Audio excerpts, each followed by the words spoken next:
Well, things continue to get very, very interesting. Thank you for joining me here in Ron's Basement. Can you believe what's going on in the markets? We had a major down day yesterday in the general markets. We're going to talk about what happened to gold and silver. We're also, believe it or not, I have some positive, legitimate, Wall Street verified news for you about gold, silver, the mining sector. I'm going to share that with you as well in this video. Did I tell you I'm glad you're here? I'm glad you're here. Let's get started right now.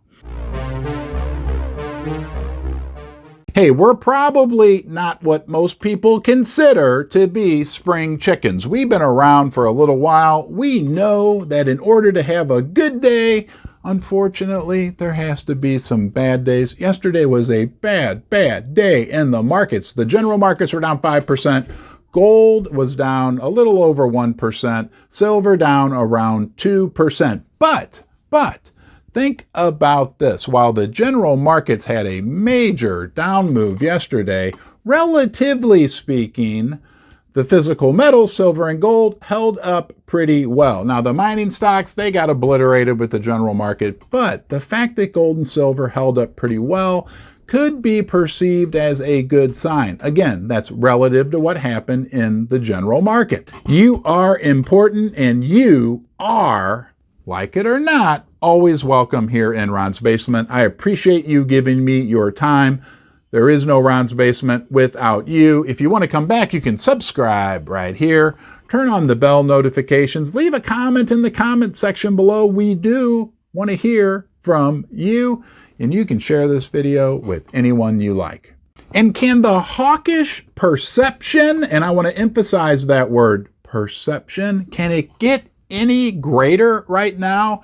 I mean, come on, this inflation report yesterday that was just a little above expectations obviously is now going to give the Fed the ground they need to continue with their aggressive monetary policy. But I mean, just when you think things can't get more hawkish, it does. It's incredible. It's like a wind-up toy that you've wound up to the very end, and you're like, there can't be another click on the spring, and there's one more click. But guys, we're getting to the end of the clicks. The pendulum, right, that just keeps swinging is getting up so high that when it comes swinging back, get out of the way because it's going to move, and that could result in much higher prices for silver and gold. And we're getting sick of hearing it, but I have to repeat it. The reason silver and gold have been getting beaten down so badly is because of a strong U.S. dollar. It's around 110, historic high levels. It goes up and down, guys. I know it feels like it only goes up, but it can go down. And when it does in the future, it will be good for the price of silver and gold. And what about the economy that's doing so great?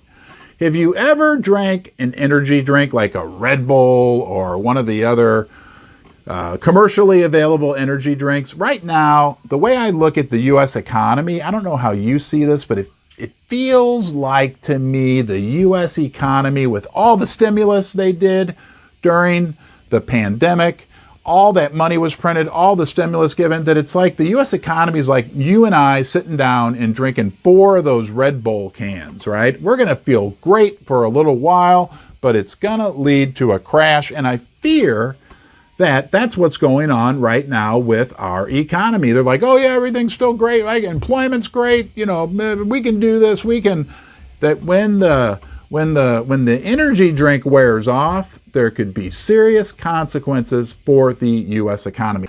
And our good friends at Goldman Sachs gave us some good news yesterday morning when they initiated coverage on 3 precious metal mining companies, Newmont, Wheaton Precious Metals, and Agnico, and rated them all as a buy, saying that the future looks strong for the gold mining companies. I would take that as meaning that the future also looks good for the price of the precious metals.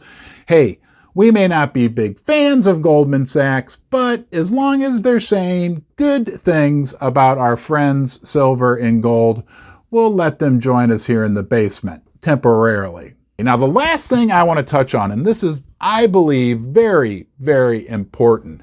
As they've wound up this hawkish perception, remember, perception, right? They keep the spring one more click, right? When that thing comes flying back, it will be good for the price of silver and gold. But I believe we're getting to a point where inflation is so much in focus that even if now inflation does continue to go up, that will start, the perception for gold will shift, that would actually start to be good for the price of silver and gold. We know what happened yesterday when the inflation numbers went up a little bit, bad for silver and gold.